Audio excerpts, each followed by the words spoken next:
Chapter 10, Investor Psychology. Section 2, Cognitive Biases.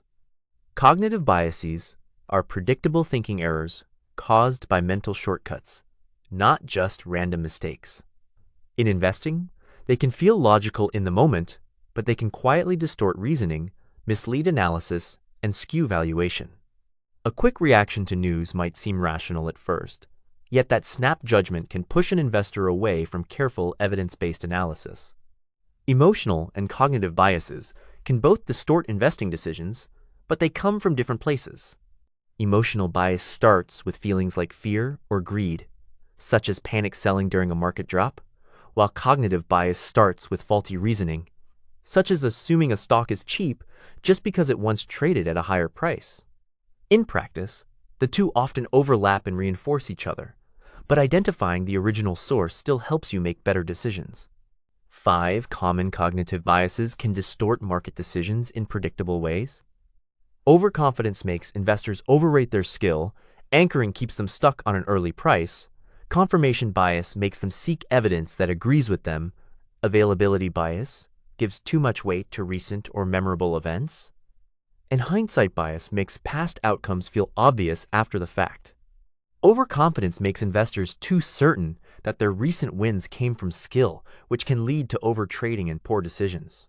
Anchoring happens when you get stuck on an old price, like a past high or your own purchase price, even if it has little to do with what the investment is worth today. A lower price alone does not mean better value. Current earnings, growth, and risk matter more. These 3 biases often work together.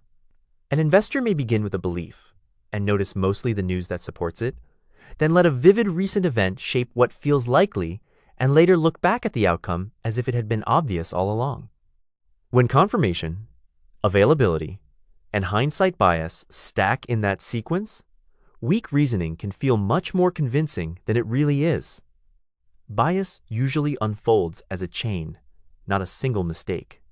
A decision feels uncertain. An easy anchor like a first price or headline grabs attention, and then mental shortcuts start replacing a wider look at the evidence.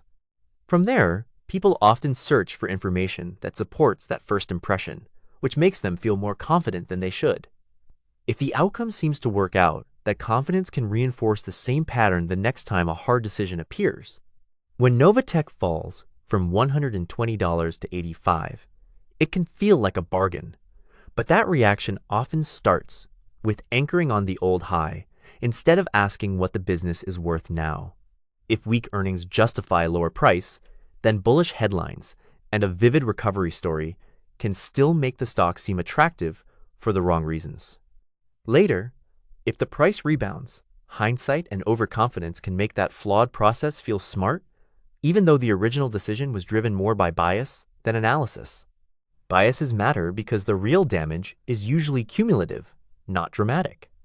If anchoring, overconfidence, or filtered evidence show up again and again, they can distort valuation, change how much proof feels sufficient, and quietly influence whether you buy, hold, or sell.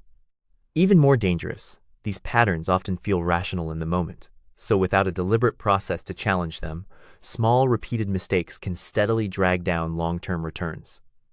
Common mistakes include ignoring base rates, treating vivid memories or anecdotes as evidence, and anchoring on arbitrary reference points like an old price high.